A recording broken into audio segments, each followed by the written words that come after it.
So everyone can hear. All right. Happy Tuesday, everyone. This is Brandy Fluker-Oakley, State Representative Candidate for the Suffolk 12th, here for another edition, yet a very special edition of Tuesdays for the 12th. I am joined by State Representative Chynah Tyler. And as you all know, I do these conversations weekly to talk about issues that are happening in our community and what we might or what I hope to do about them as your next state representative. Representative Tyler, thank you so much for joining us this evening. Please tell us a little more about yourself. So thank you so much for having me, and happy Tuesday to your district that you're running in, and happy Tuesday to the entire city of Boston. For those that don't know me, probably many may know, but for those that don't, my name is Chynah Tyler. I am the state representative for the 7th Suffolk District, which includes Roxbury, Dorchester, Fenway, and the South End. I also happen to obviously serve in the House of Representatives. I'm one of 160 reps. I hold the chair of vice chair for the Public Health Committee. And also, more on an informal level, I am the chair of the Boston delegation and serve on many task forces, including the Pay Equity Task Force, the Justice Involved Women's Task Force, and hopefully many more to come. As an individual person, I'm a mom. I have a 9-year-old daughter. She's in the 3rd grade. I enjoy sports. I grew up here in the city of Boston. I'm a native 5th generation. And I love everything that the city has to offer. Obviously, we have a lot of work to do, and which is the reason why we're here to talk about that today. But I love everything that Boston has to offer, and I look forward to creating a new normal for days to come. So thank you for having me.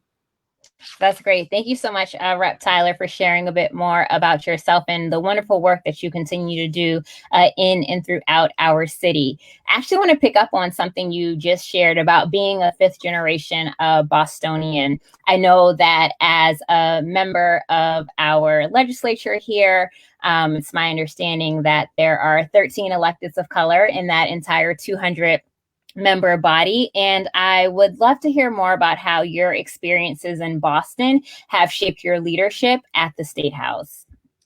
That's a really good question. I will start off by saying that it's very different being someone who was born and raised in the city of Boston, and also more specifically being Black and being born and raised here in Boston, where access to opportunity is sometimes slim to none. And if you happen to have the opportunity to be successful in any way, however you measure that success to you, then you are deemed to have a very unique experience, because here in Boston, we have a really big income inequality gap. And not a lot of my friends and peers or either have access to that or even are here today to share that they, have had access to that. And so it's very interesting being me, and it's very interesting being one of the 13 electeds of color. I serve on the Massachusetts Black and Latino Caucus, which is a formal name for that group, as a treasurer, led by our chairman, Carlos Gonzalez of Springfield. And it's interesting being one of the younger ones. I think there's one rep that's younger than me. I won't say his name because I don't know how he feels about that. So it's very interesting being young. I think that on top of everything that we go through as far as doing the work, it's also like just the age difference and like different ideas and perspectives or different experiences. So that's a very interesting topic that I would like to just like hint on a little bit. And so when you're from Boston, another thing to continue on the age thing, when you're from Boston and you really, have that very unique experience, you just bring different things to the table. It's just a different experience. And so I really enjoy it. And I enjoy working with my colleagues, and I enjoy like building the future for the next generation to come. Yeah, that's great. And for my day job, I do a lot of diversity, equity, and inclusion training for managers across various nonprofit sectors.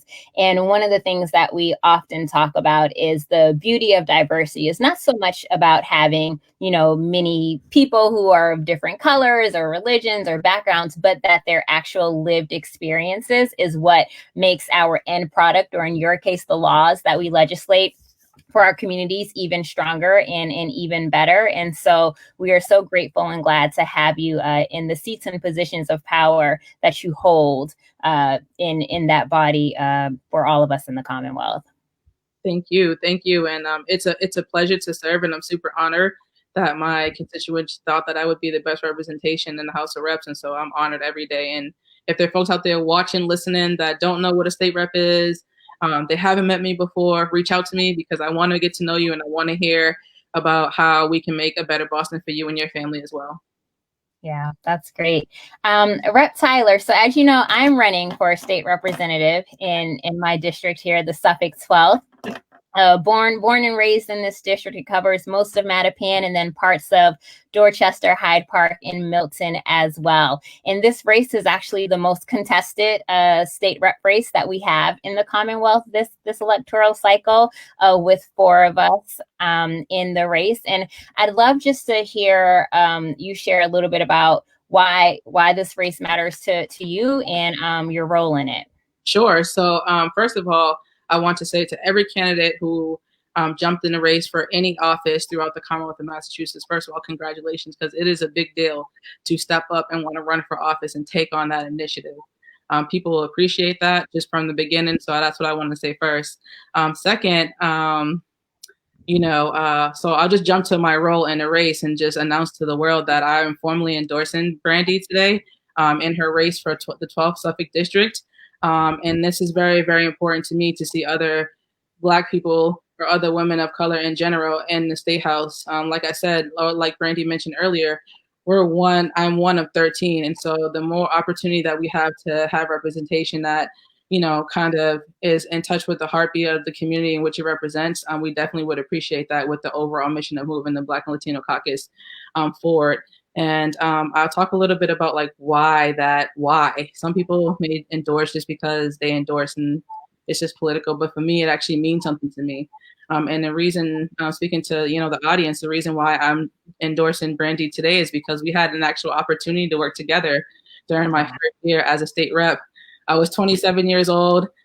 Education equity has always been at the top of my list as far as the things that I would like to advocate for. And the reason is because I had an excellent academic experience and I wanted to be able to provide that to the youth coming, after me and generations to come. And here comes along Brandy. She reached out to me and she said, hey, I work for this wonderful organization and we focus on this type of advocacy work. Here's the work that we have done and the information that they provided me or that she gave me was just super impressive. And then we met and then the whole Boston thing happened. Boston people get all excited when we see other Boston people because, the world doesn't think that there's Black people in Boston. So we got excited about that. And, we met a couple of times and we really had a conversation about education equity. And the conversation was focused around how do we do away with the school to prison pipeline and create a more fostering and nurturing academic ecosystem for our students. And so we actually wrote a bill together. Do you remember that, Brandy? I do remember that. In several meetings. It was my first time as a rep and Brandy's first time just like in her role as an executive director. And we really focused on making sure we put guidance counselors in our schools, because what happens is that when our children get diagnosed with something or they get stigmatized, they are likely to go down the school to prison pipeline versus if they had a guidance counselor to support them and helping them make giving them the tools to be able to make the best decisions for themselves and sometimes for their families, because a lot of those students are like first gen families that are really like into great schools and have the first opportunity to really go to a good school. And so we created that bill. We also funded some money for nurses and psychologists, but we really, really focused on the guidance council portion of the bill. And I'm happy to say that on my first swing of the bat with someone that I just recently met, who I became really good friends with over the past 2 years, that bill was incorporated into the Student Opportunity Act, which eventually was signed by Governor Baker this past year at the English High School here in Boston. So that was a great experience, and we learned so much about each other. I learned from Brandy as an expert in her field, and she learned from me as a person writing policy. And so we not only got a chance to work together, like we really got to understand like how sometimes like that doesn't really like clashes sometimes, where you have an expert in a topic, but then you have to write policy. Sometimes it's not such a smooth thing to be able to do. And so we struggled together. We were tired together, spending all day writing policy, but we got through it. And so I really appreciate your work ethic. And, we began to work on other projects since then. And I think that, if you're going to continue, if you're jumping in the race and if you bring that same mindset, that's who you are as far as your work ethic. I think that we as the legislature can really benefit for someone who is a team player. There are 159 other state reps. And it really takes the mindset of having a collaborative, just like will to be able to do things to get things done. And I definitely saw that in you. And so I'm proud to endorse you today. And I think that you would do really, really well in the state house and with the rest of the 159 of us. We're interesting people. Rep Tyler, thank you so much for your endorsement of me in my campaign. It means so much, and I'm truly humbled and honored. And I appreciate the trip down memory lane of how we first came to know one another. And I actually want to just elevate something from that experience that's really relevant to how I am even conducting myself in this race.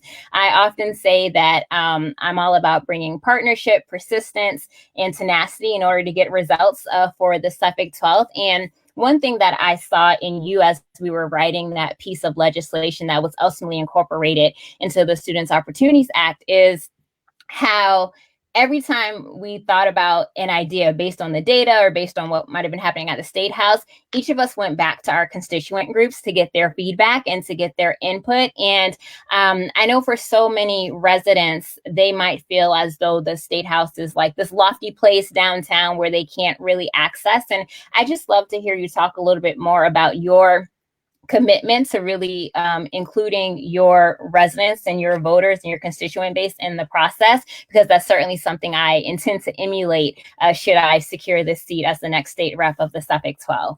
Yeah, that's a good question. Like, make no mistake, like you are here on behalf of the people.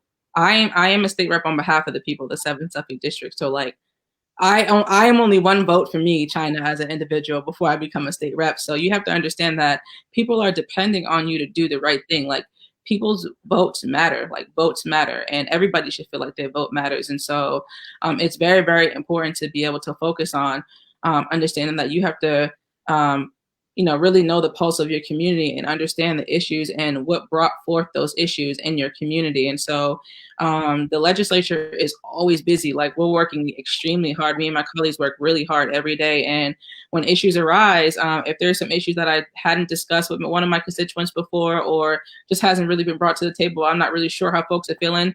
There's no harm in asking folks how they feel, because what you don't want to do is pretend like or just make a decision just because you're following or just being sheep and you make the wrong decision, and that hurts your constituency. That's the last thing you want, because that's not what they put you there for. And so at any given chance, any time that I have to, consult with my constituents and kind of just really hear what they have in mind, I'm all about it, because at the end of the day, they dictate whether, what my agenda is. And every year to talk about like how that work is done. And I'm quite sure that you will probably fall into this lane also, as every year I host a town hall. Well, every other year, because the first of the legislative session is 2-year cycles. But I host a town hall and I bring up the issues that were, kind of left off or not really completed from the prior year. And I let my constituents kind of converse about it and see how they feel. And based off of that, I then created a legislative agenda based off of what my constituents had concerns about. I mean, I'll throw some ideas out there also and participate with them. It's really a working group. So we do that. And we also do office hours where folks can, again, yeah, you're right. Getting downtown is like, sometimes like nobody wants to wait for the 28 for 45 minutes and then get to Dudley and then wait or Nubian Station and then get on the Silver Line and then have to do all that. And we're going to talk about transportation equity, right? Nobody wants to do all that, because waiting for the 28 is like a different situation. Or if you drive, God forbid you drive, you're going to be driving. How long does it take you to get downtown from Mattapan? Oh my goodness. In pre-COVID times with all the traffic, easily an hour, easily. Yeah. And then parking to find a spot and the cost of it. Yeah, it's not convenient. It's unacceptable. And so like, we're trying to do everything we can on that front as well.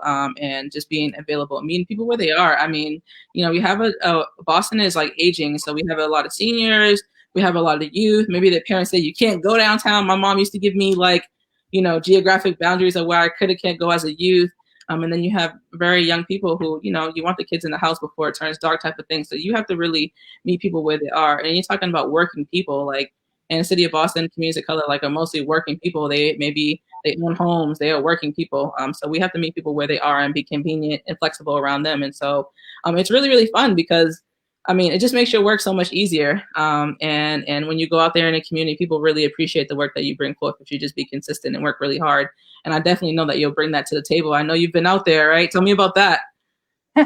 Yeah, campaigning in COVID is definitely different. I've learned so much, and it's forced me to be creative, which I actually appreciate because I think if we're going to make more equitable policy, it requires creativity in order to make that happen. And so the team and I have definitely been phone banking consistently to meet constituents. Most of our constituents here are of the age strong category, and recognizing they're most susceptible to COVID, we definitely want to be mindful of their health. We've had some standouts earlier in June as well, and are timing things for when I'll be able to go door to door. And even if it's a 6 feet conversation, or if I'm just leaving a door tag, definitely going to make it happen so that way I can have that FaceTime with constituents, because as you mentioned, it's so critically important.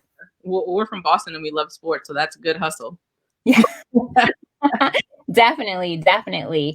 So let's talk a little bit about the issues. I know when you and I were backstage on this platform, you were sharing with me the forum that you co-hosted with Senator Collins, who is the state senator for most of the Suffolk 12th here in the city of Boston. And so would just love to hear about that. A big part of my platform, particularly as we are recovering from this COVID-19 pandemic, is related to health. And I know that you sit and serve as vice chair of the Public Health Committee. So would love to know, what did you hear from the people earlier today? And what are some of the ideas that we can implement? Yeah, so my notes are I just literally, like, that was a 6 hour hearing, so I'm just really fresh off the hearing.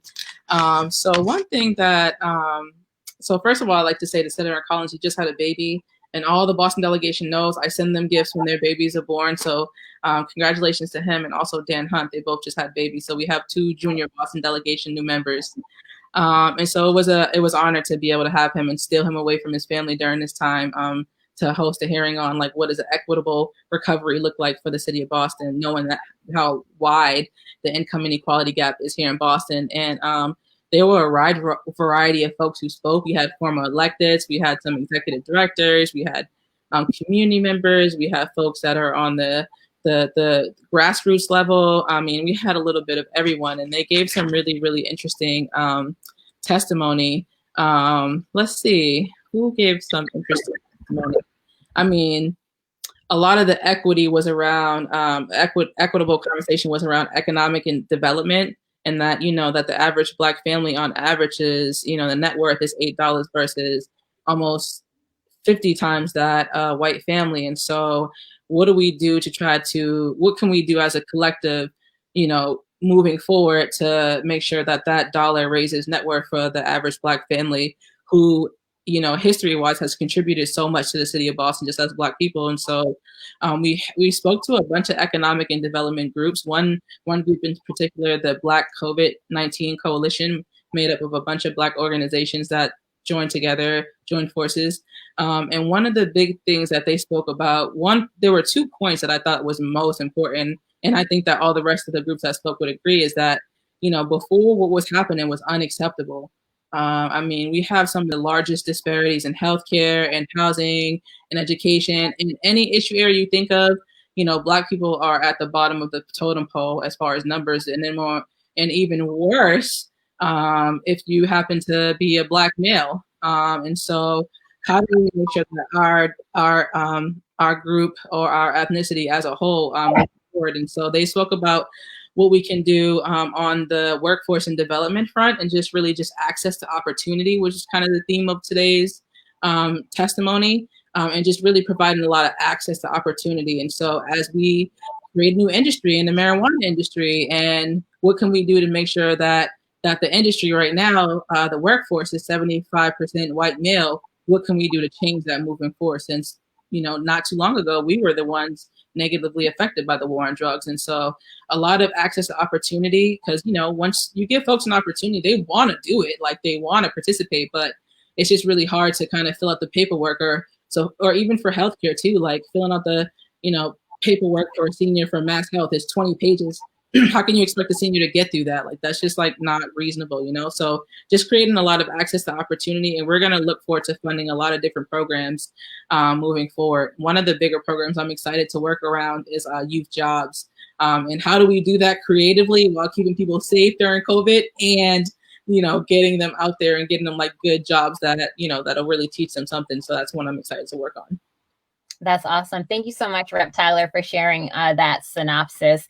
I know in some of the meetings that I've attended in recent weeks, a theme that has come up related to the economic recovery is kind of who's getting access to those dollars for small businesses. Are they actually women-owned and minority-owned businesses in particular? And I know here in the Suffolk 12, we have a fair amount of small businesses from Mattapan Square down to Milton and Central Ave to even Lower Mills and down to the Ashmont area as well. And even some extending a little further down River Street into Hyde Park. And I just would love to hear kind of what policy ideas are out there. I know that I've been thinking, is it possible to create like an equity fund for small businesses at the state level and prioritize, those minority women-owned businesses? Kind of how can we make sure that those recovery dollars are actually being funneled into the communities that need them the most? So this is where another area where I'm excited to work with you on, because one of the bigger reasons why I wanted to run was because I felt like resources were being like misallocated. And so when you talk about like COVID and some of the things that we are currently doing and what needs to be done as far as equity, like first of all, we need to look at how many dollars were sent to Massachusetts. The federal government sends money to states as individuals, and then from there, the state then disperses the money to the 361 cities and towns that we have here in the Commonwealth of Massachusetts.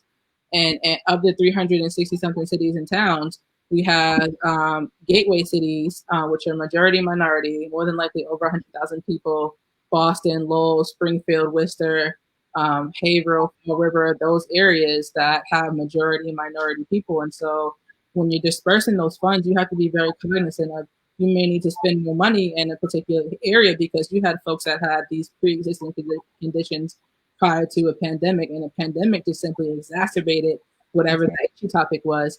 And what we've learned, we've been requesting this information for a very long time. However, government is a very tricky thing to try to unlock. But we are recognizing that. I know CNN did a great special about 3 weeks ago. I know you probably watched it, but it was around how 90% nationally, on average, 95% of the Black businesses did not receive any access to any pandemic relief, and so that's unacceptable. And so what do we do moving forward, which is something that I'm actively, which is going to be probably one of the outcomes of the equity pandemic. The equity hearing that Senator Collins and I had just a little while ago is like, we're going to make sure that those dollars are being properly allocated, because again, if you weren't making it prior to COVID-19, we can only imagine where you are today.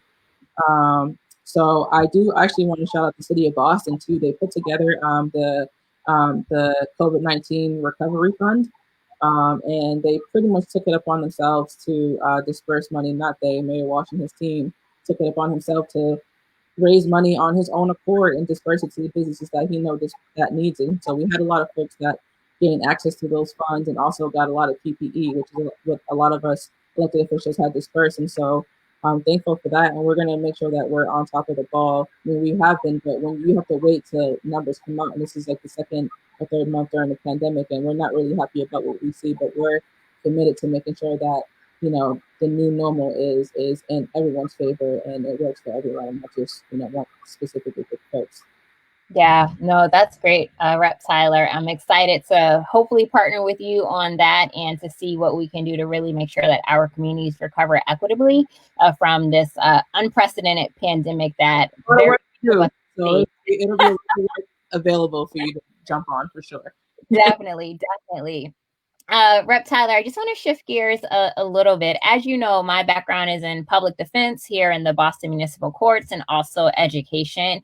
And certainly in recent weeks and in the wake of the unarmed shootings of many Black lives in particular, there have been so many protests and rallies. And I had the opportunity to attend the press conference that you were a part of on the steps in front of the State House, where lawmakers from all levels of government came together and to really try to support stronger criminal justice reform. Can you just speak a little bit to the power of collaboration amongst your colleagues at the State House and beyond? Yeah, I think, again, like, teamwork makes the dream work. Like, that mantra I literally live by. If I could get a tattoo, that's what I would say. Teamwork makes the dream work. it's really important to understand that a lot of the communities that we represent may sometimes even overlap, or it's the same community. You may be my next door senator, but you have a community that is really suffering a big deal behind what COVID-19 has brought forth. And so it is important that we work together as a collective to be able to elevate the voices of those that are being, pretty much hung out to dry by COVID-19, and work together as a team to get things done. So the big initiative that's happening right now is that myself, along with the other elected of color across the Commonwealth, spearheaded by the Massachusetts Black and Latino Caucus, we hosted a press conference on the State House stairs where all of us got together. It was pretty unique. It was pretty interesting, and it was a really great feeling. And we came up with a list of 10 things that we know that our community had been concerned about when it came to the Black Lives Matter movement and what they would like to see moving forward as far as reforms. And that could be anywhere from police reforms to housing. I mean, we pretty much hit all the areas.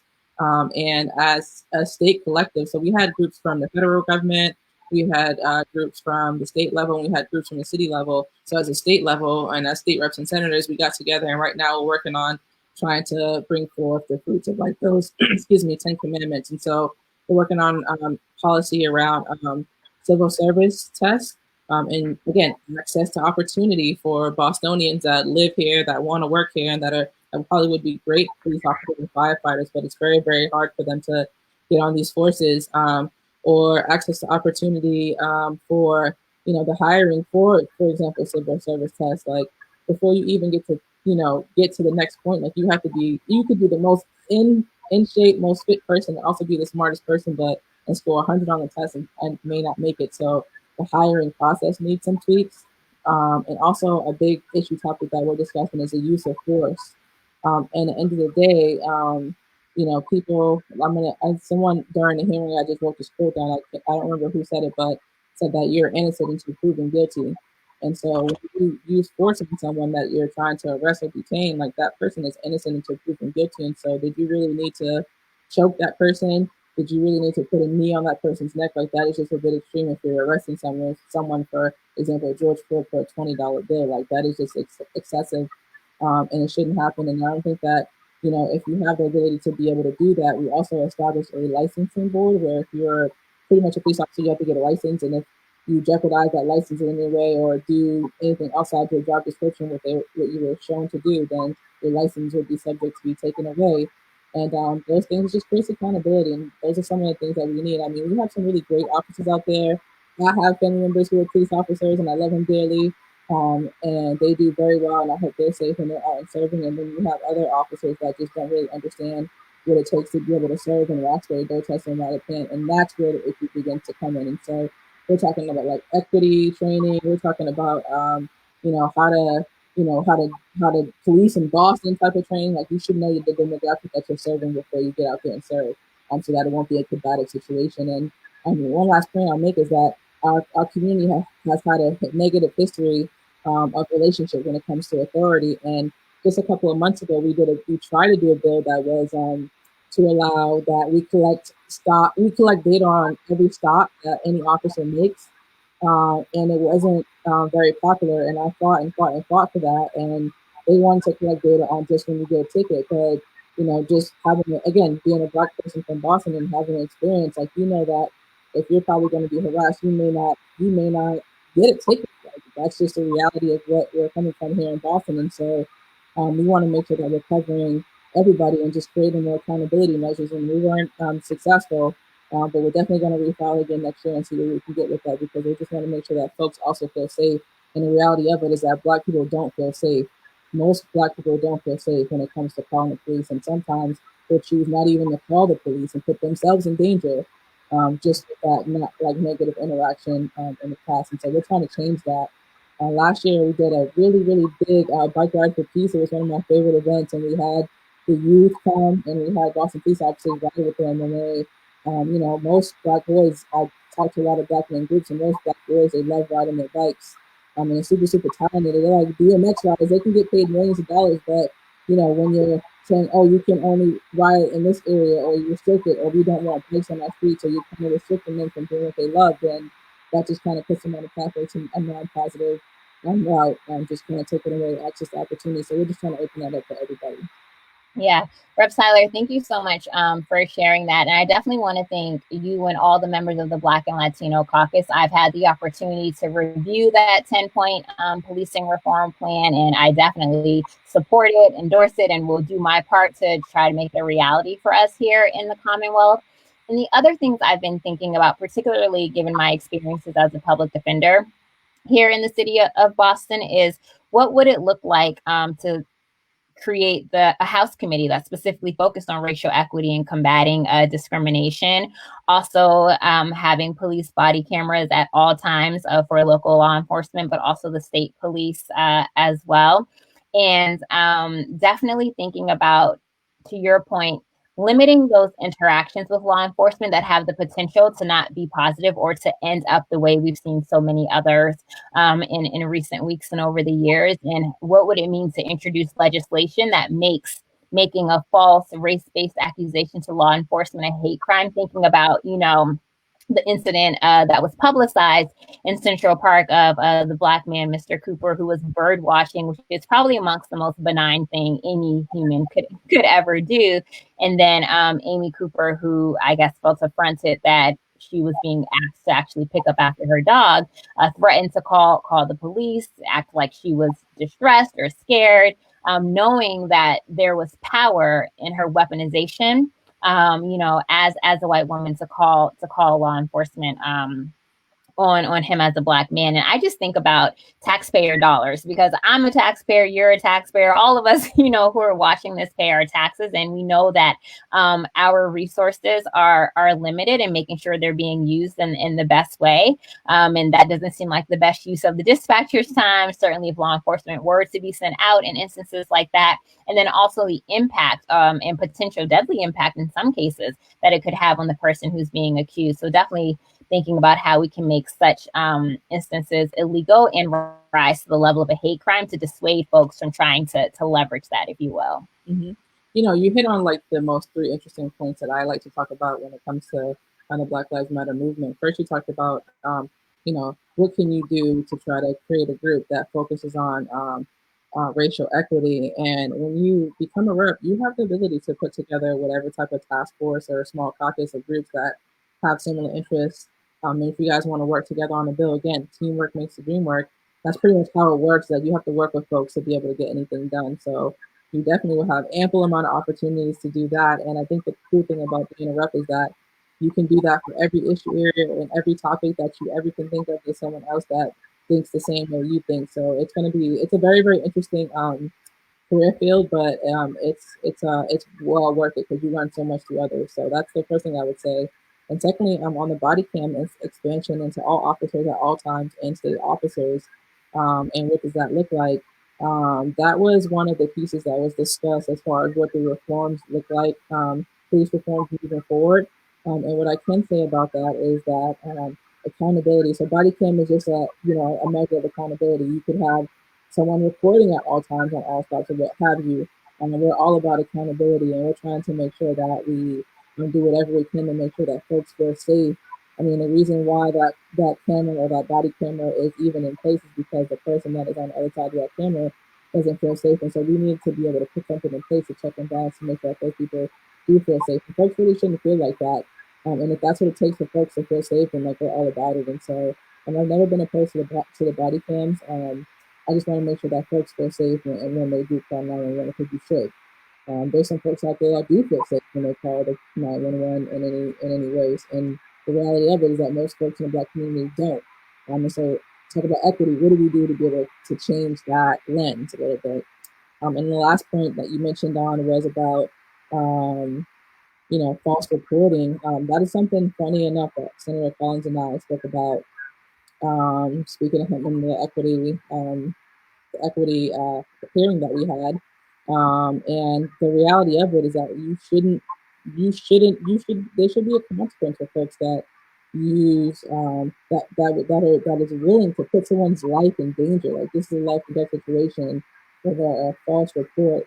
And I think that, what you do in your daily work as a race relations change agent is what I would call you, is that's a lot of the work that needs to be done. And so what I want to say about that is like people in your shoes and your work right now is super, super important. And whatever I can do to support you, to make sure that we can have the other people who don't support the Black Lives Matter movement understand what it's about and understand why they need to be on board. I'm all about it because a lot of the times people are just very ignorant to the fact that, these are issues. And I think that for the first time, a lot of people really saw what we've been going through the George Floyd incident or through Breonna Taylor. And so we are definitely taking advantage of this moment to be able to share with folks like, hey, we've been going through this since we got here. It's not anything new, but we're glad that people are on board and we look forward to, again, creating a new normal.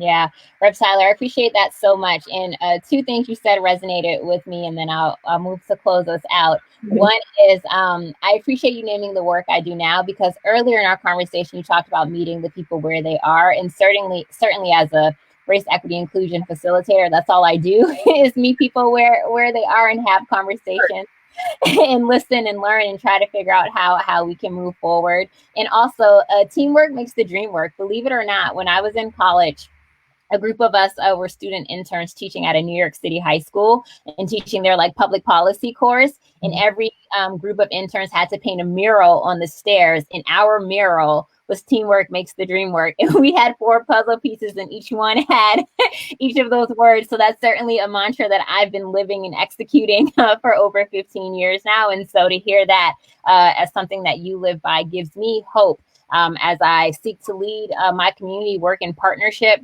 with my community and be persistent to get the results that we need. And I just can't thank you enough for coming, for your time this evening. It was so great speaking with you. And I will offer the last comment to you before we close out. I just want to say thank you so much for stepping up and running on behalf of our community. Again, Boston has gone through so much and continues to have a lens that needs to be adjusted for equity. And I think that you would definitely bring that to the table. And so we look forward to, getting out there. We're here to win. We're not trying to take any shorts. And I'm excited to be on board with you. And I look forward to safely while social distancing campaigning with you. So thank you. Yes, and thank you so much, Rep Tyler, for that commitment. And everyone, thank you for joining us for this edition of Tuesday for the 12th. Always appreciate your time. Again, this is Brandy Fluker-Oakley, State Representative Candidate for the Suffolk 12, and I hope to earn your vote. Have a great evening, everyone.